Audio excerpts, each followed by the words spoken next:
you.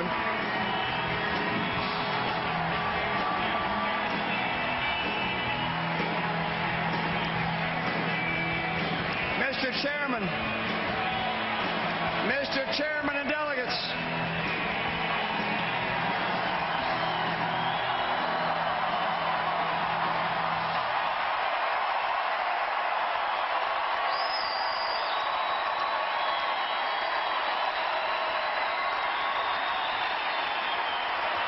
Mr. Chairman and delegates, I accept your nomination for President of the United States.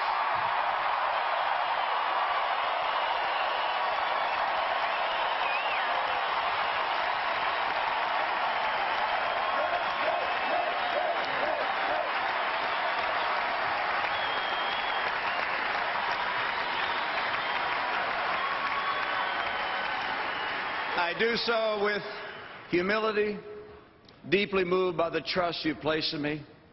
It's a great honor. It's an even greater responsibility. And tonight I'm asking you to join me to walk together to a better future. And by my side, I've chosen a man with a big heart from a small town.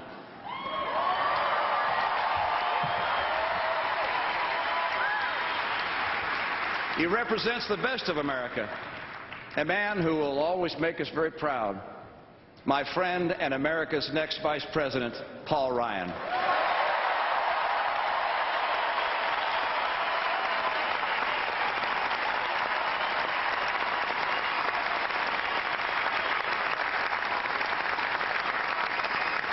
In the days ahead, you're going to get to know Paul and Jana better.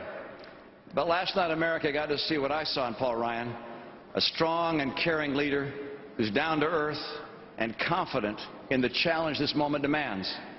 And I love the way he lights up around his kids and how he's not embarrassed to show the world how much he loves his mom.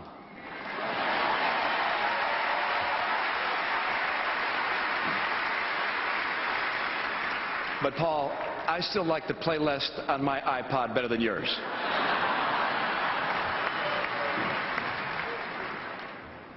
Four years ago, I know that many Americans felt a fresh excitement about the possibilities of a new president. That choice was not the choice of our party, but Americans always come together after elections. We're a good and generous people, and we're united by so much more than what divides us. When that election was over, when the yard signs came down and the television commercials finally came off the air, Americans were eager to go back to work, to live our lives the way Americans always have. Optimistic and positive and confident in the future. That very optimism is uniquely American. It's what brought us to America. We're a nation of immigrants. We're the children and grandchildren and great-grandchildren of the ones who wanted a better life. The driven ones. The ones who woke up at night hearing that voice telling them that life in the place called America could be better. They came not just in pursuit of the riches of this world, but for the richness of this life. Freedom. Freedom of religion. Freedom to speak their mind. Freedom to build a life. And yes, freedom to build a business with their own hands.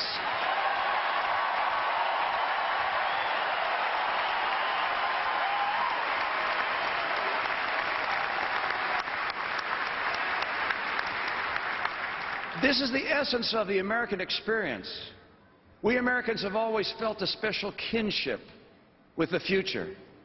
When every new wave of immigrants looked up and saw the Statue of Liberty, or knelt down and kissed the shores of freedom just 90 miles from Castro's tyranny, these new Americans surely had many questions.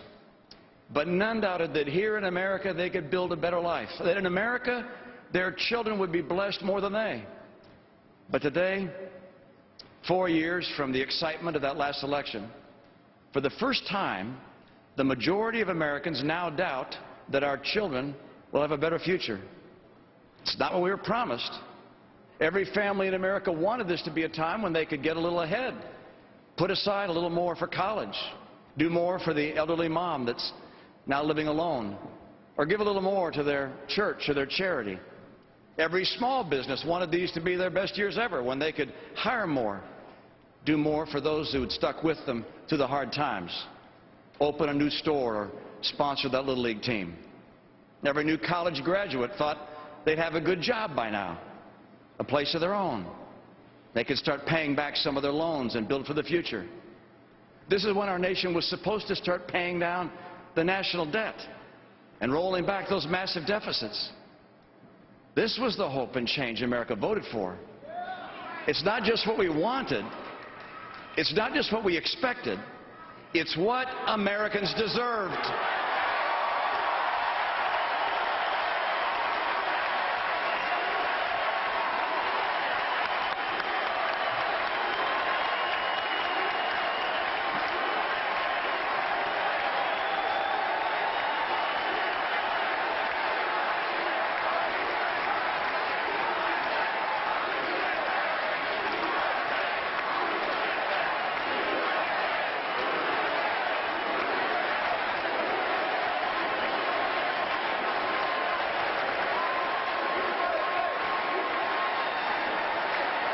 You deserved it because during these years you worked harder than ever before. You deserved it because when it cost more to fill up your car, you cut out moving lights and put in longer hours. Or when you lost that job that paid $22.50 an hour with benefits, you took 2 jobs at $9 an hour.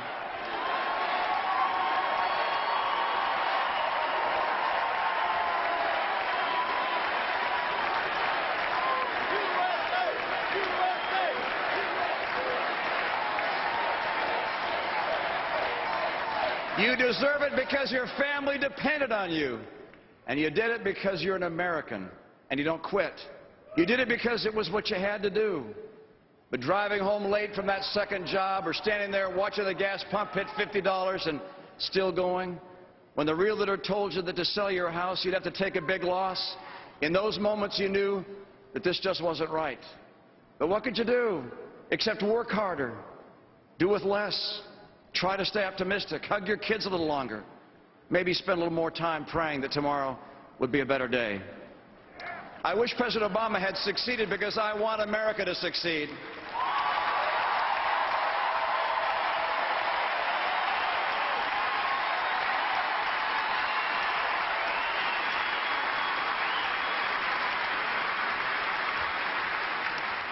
But his promises gave way to disappointment and division. This isn't something we have to accept. Now is the moment when we can do something. And with your help, we will do something.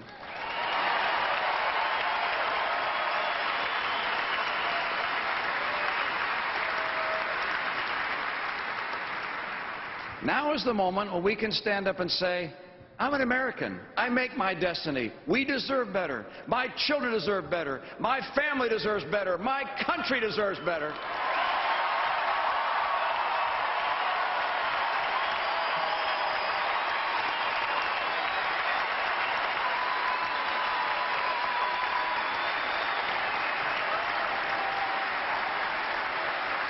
So here we stand. Americans have a choice, a decision. To make that choice, you need to know more about me and where I'd lead our country. I was born in the middle of the century, in the middle of the country, a classic baby boomer. It was a time when Americans were returning from war and eager to work. To be an American was to assume that all things were possible. When President Kennedy challenged Americans to go to the moon, the question wasn't whether we'd get there, it was only when we'd get there.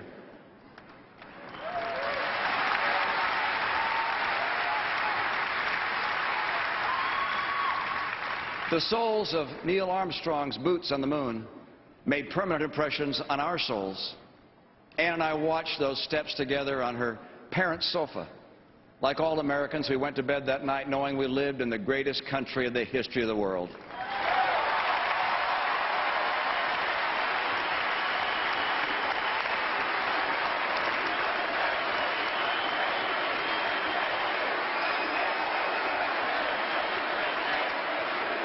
God bless Neil Armstrong.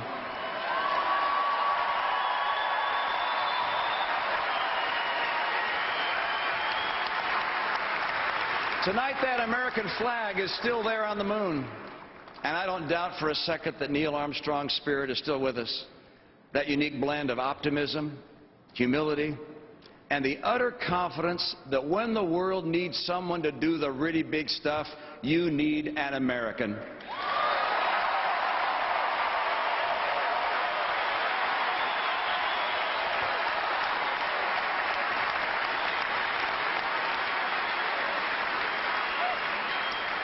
My dad had been born in Mexico, and his family had to leave during the Mexican Revolution.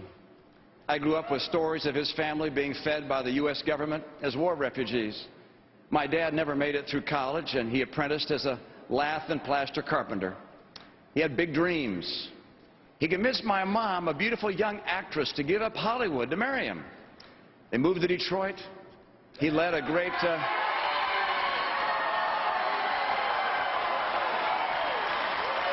He led a great automobile company and became governor of the great state of Michigan.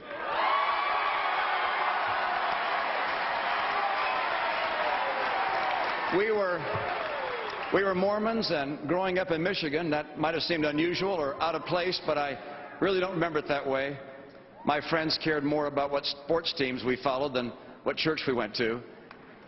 My mom and dad gave their kids the greatest gift of all, the gift of unconditional love. They cared deeply about who we would be and much less about what we would do. Unconditional love is a gift that Ann and I have tried to pass on to our sons and now to our grandchildren.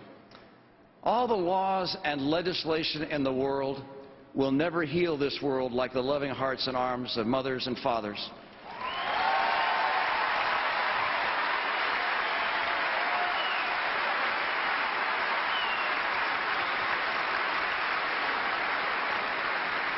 You know, if every child could drift to sleep feeling wrapped in the love of their family and God's love, this world would be a far more gentle and better place.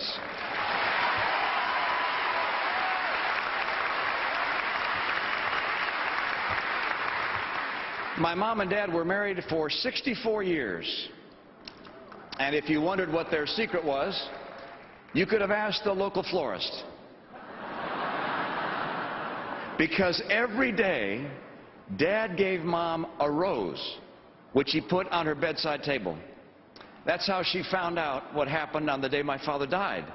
She went looking for him because that morning there was no rose. My mom and dad were true partners, a life lesson that shaped me by everyday example. When my mom ran for the Senate, my dad was there for her every step of the way. I could still see her saying in her beautiful voice, "Why should women have any less say than men about the great decisions facing our nation?"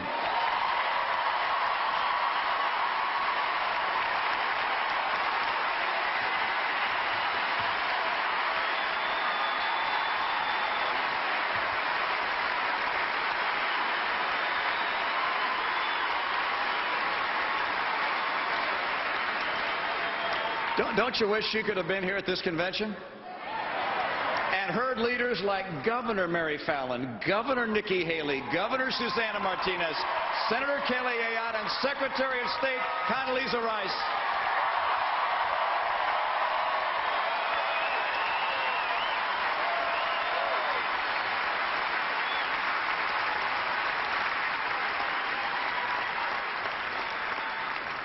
As governor of Massachusetts, I chose a woman lieutenant governor, a woman chief of staff. Half of my cabinet and senior officials were women. And in business, I mentored and supported great women leaders who went on to run great companies. I grew up in Detroit in love with cars and wanted to be a car guy like my dad. But by the time I was out of school, I realized that I had to go out on my own. That if I stayed around Michigan in the same business, I'd never really know if I was getting a break because of my dad. I wanted to go someplace new and prove myself. Those weren't the easiest of days. Many long hours and weekends working, 5 young sons who seemed to have this need to reenact a different world war every night. But if you ask Ann and I what we'd give to break up just one more fight between the boys, or wake up in the morning and discover a pile of kids asleep in our room, well, every mom and dad knows the answer to that. Those days were the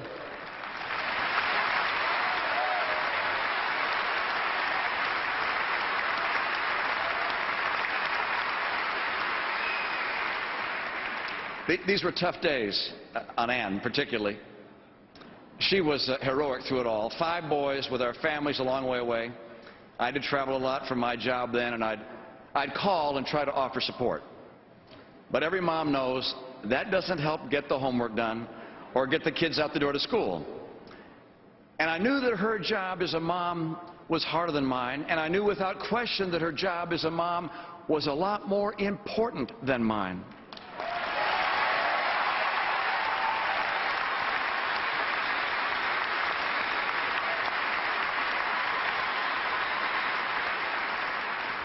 And as America saw Tuesday night, Ann would have succeeded at anything she wanted to do.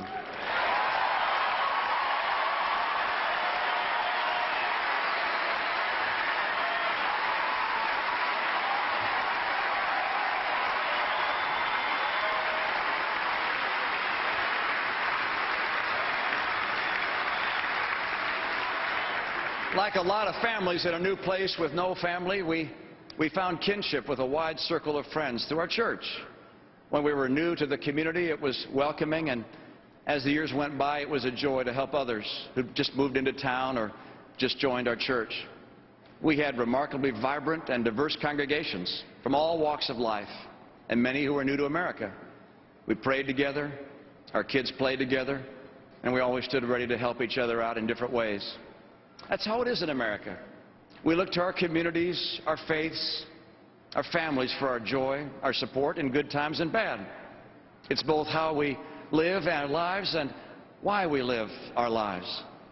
The strength and power and goodness of America has always been based on the strength and power and goodness of our communities, our families, and our faiths.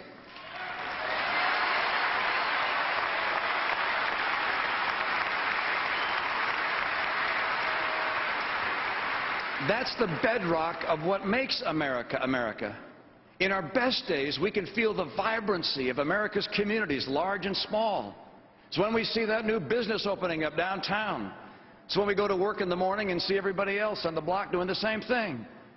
It's when our son or daughter calls from college to talk about which job offer they should take, and you try not to choke up when you hear that the one they like best is not too far from home. It's that good feeling when you have more time to volunteer to coach your kid's soccer team or help out on school trips. But for too many Americans, those kind of good days are harder to come by. How many days have you woken up feeling that something really special was happening in America? Many of you felt that way on Election Day 4 years ago. Hope and change had a powerful appeal. But tonight, I'd ask a simple question. If you felt that excitement when you voted for Barack Obama, shouldn't you feel that way now that he's President Obama?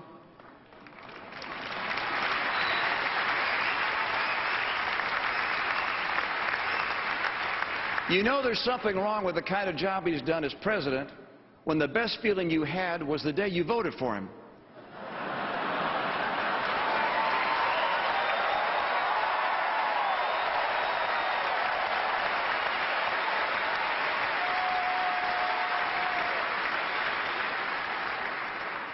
The president hasn't disappointed you because he wanted to.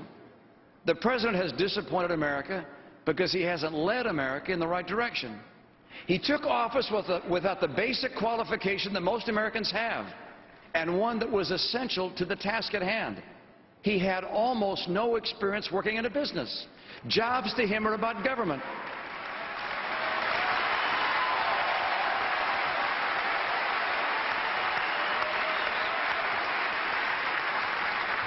I learned the real lessons about how America works from experience. When I was 37, I helped start a small company. My partners and I had been working for a company that was in the business of helping other businesses.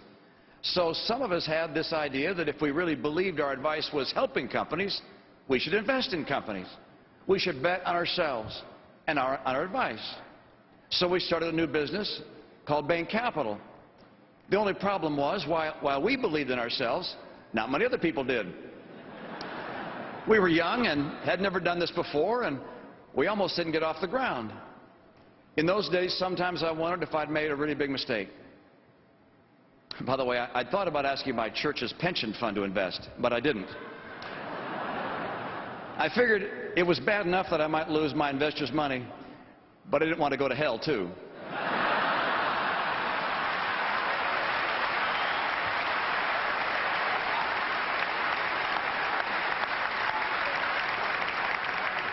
Shows what I know.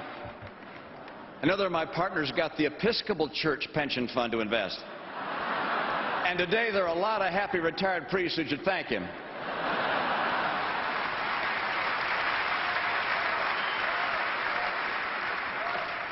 That business we started with 10 people has now grown into a great American success story.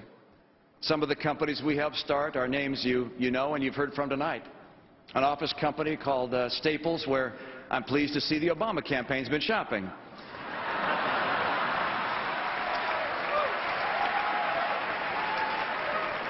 The Sports Authority, which of course became a favorite of my boys. We helped start an early childhood learning company called Bright Horizons that First Lady Michelle Obama rightly praised. And at a time when nobody thought we'd ever see a new steel mill built in America, we took a chance and built one in a cornfield in Indiana. Today,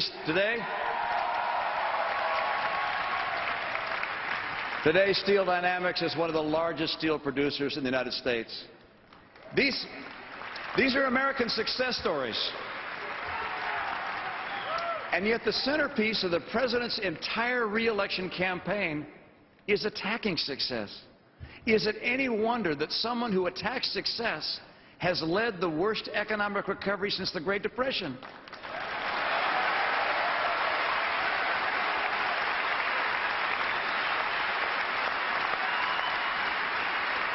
In America, we celebrate success. We don't apologize for success.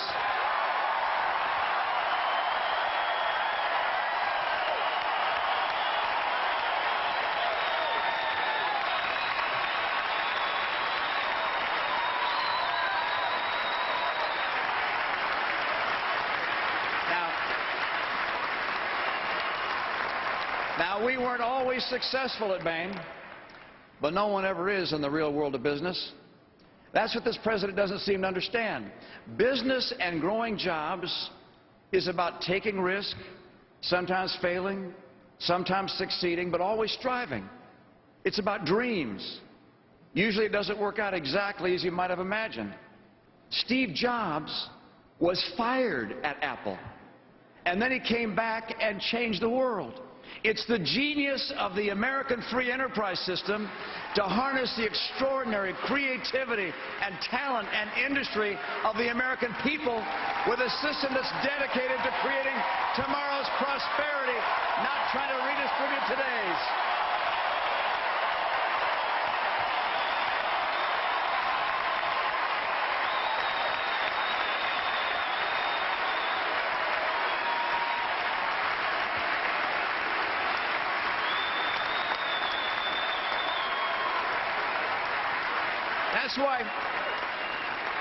That's why every president since the Great Depression who came before the American people asking for a second term could look back at the last 4 years and say with satisfaction, you're better off than you were 4 years ago, except Jimmy Carter, and except this president.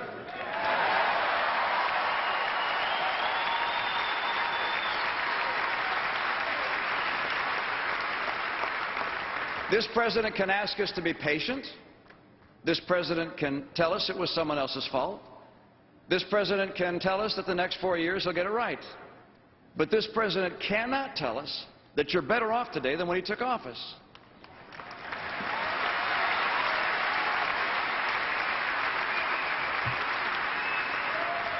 America's been patient. Americans have supported this president in good faith. But today the time has come to turn the page. Today the time has come for us to put the disappointments of the last 4 years behind us, to put aside the divisiveness and the recriminations, to forget about what might have been and to look ahead to what can be. Now is a time to restore the promise of America.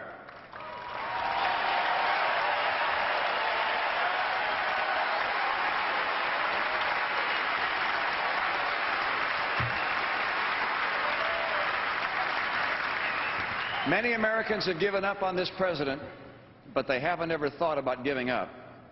Not on themselves, not on each other, and not on America. What is needed in our country today is not complicated or profound.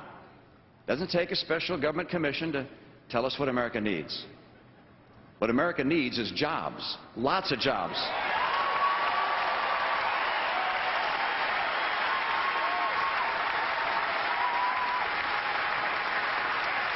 In the richest country in the history of the world, this Obama economy has crushed the middle class.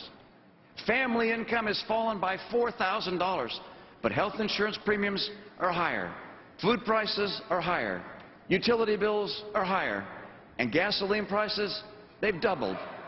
Today, more Americans wake up in poverty than ever before. Nearly 1 out of 6 Americans is living in poverty. Look around you. These aren't strangers. These are our brothers and sisters, our fellow Americans. His policies have not helped create jobs. They've depressed them. And this I can tell you about where President Obama would take America.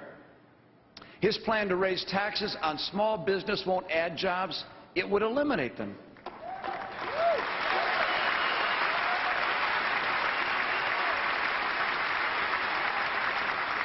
His assault on coal and gas and oil will send energy and manufacturing jobs to China.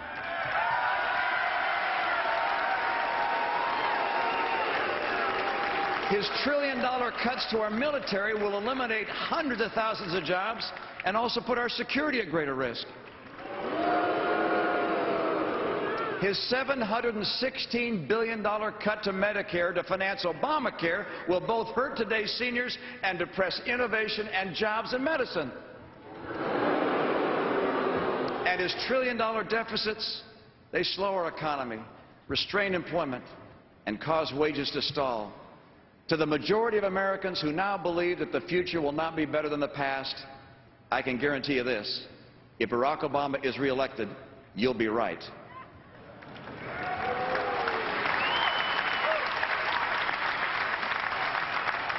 I'm running for president to help create a better future.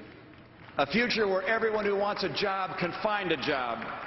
Where no senior fears for the security of their retirement. An America where every parent knows that their child will get an education that leads them to a good job and a bright horizon. And unlike the president, I have a plan to create 12 million new jobs.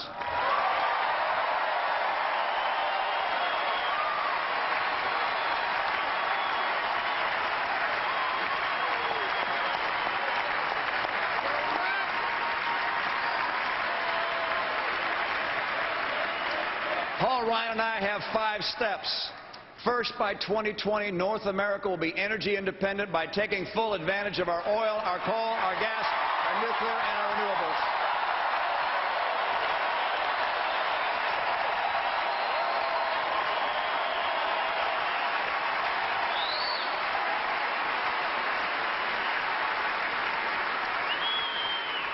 Second, we'll give our fellow citizens the skills they need for the jobs of today and the careers of tomorrow.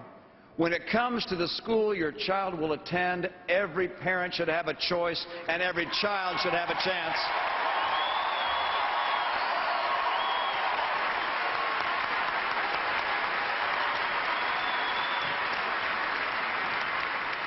Third, we'll make trade work for America by forging new trade agreements. And when nations cheat in trade, there will be unmistakable consequences.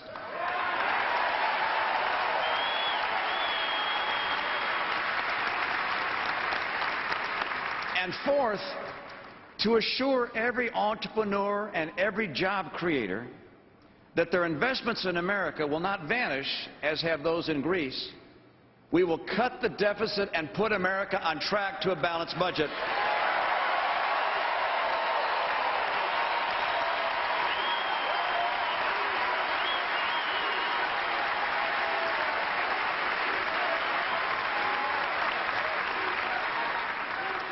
And fifth, we will champion small businesses, America's engine of job growth. That means reducing taxes on business, not raising them. It means simplifying and modernizing the regulations that hurt small business the most. And it means that we must rein in the skyrocketing cost of health care by repealing and replacing Obamacare.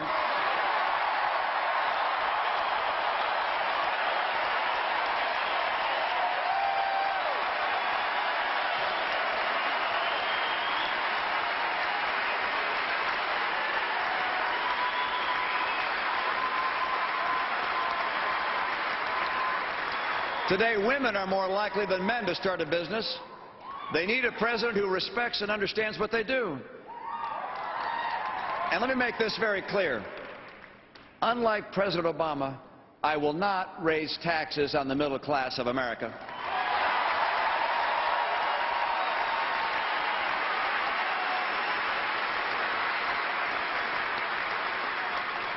As president, I'll protect the sanctity of life. I'll honor the institution of marriage.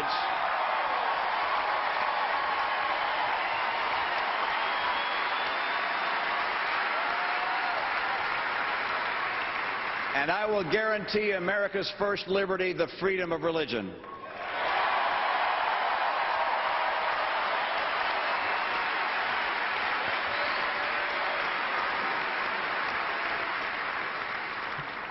President Obama promised to begin to slow the rise of the oceans.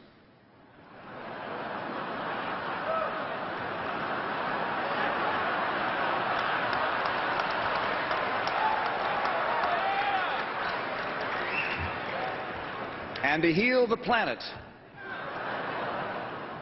My promise is to help you and your family.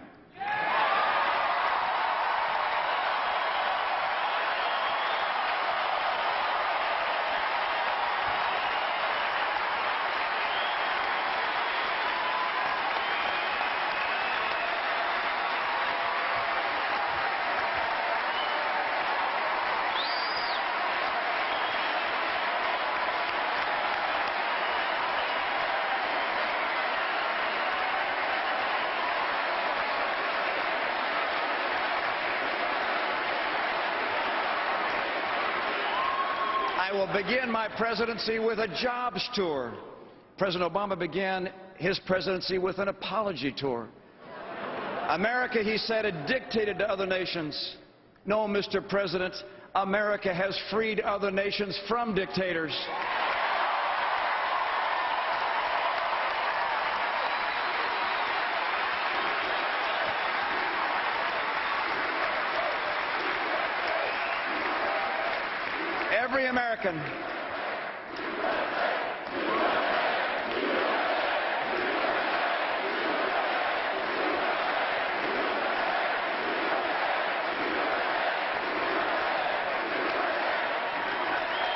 Every American was relieved the day President Obama gave the order and SEAL Team 6 took out Osama bin Laden.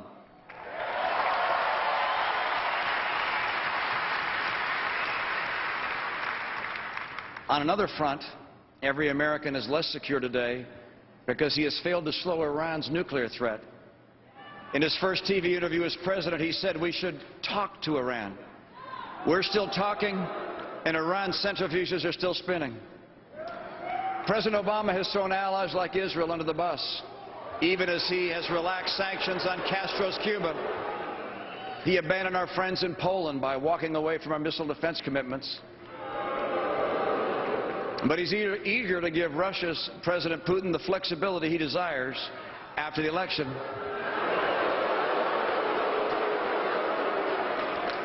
Under my administration, our friends will see more loyalty, and Mr. Putin will see a little less flexibility and more backbone.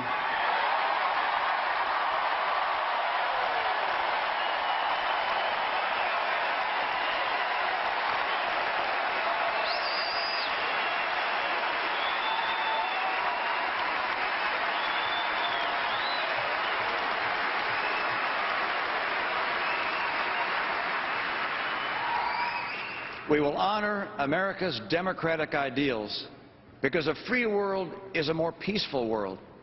This is the bipartisan foreign policy legacy of Truman and Reagan, and under my presidency, we will return to it once again.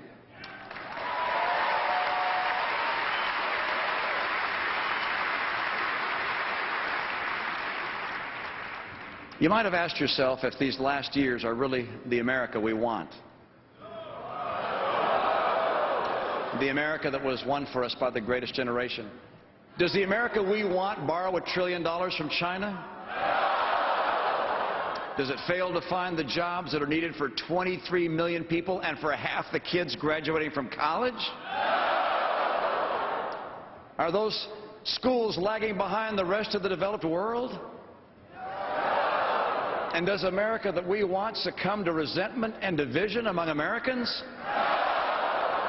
The America we all know has been a story of the many becoming one, uniting to preserve liberty, uniting to build the greatest economy in the world, uniting to save the world from unspeakable darkness. Everywhere I go in America, there are monuments that list those who have given their lives for America. There's no mention of their race, their party affiliation, or what they did for a living.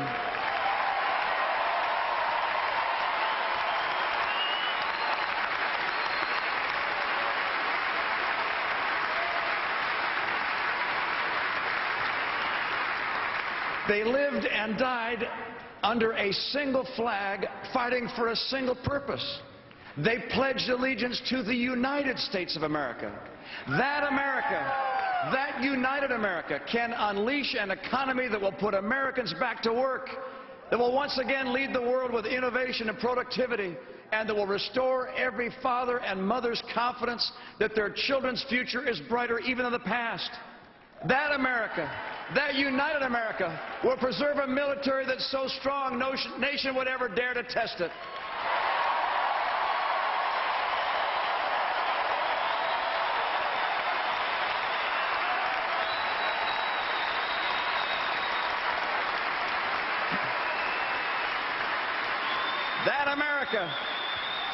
That America, that united America, will uphold the constellation of rights that were endowed by our Creator and codified in our Constitution.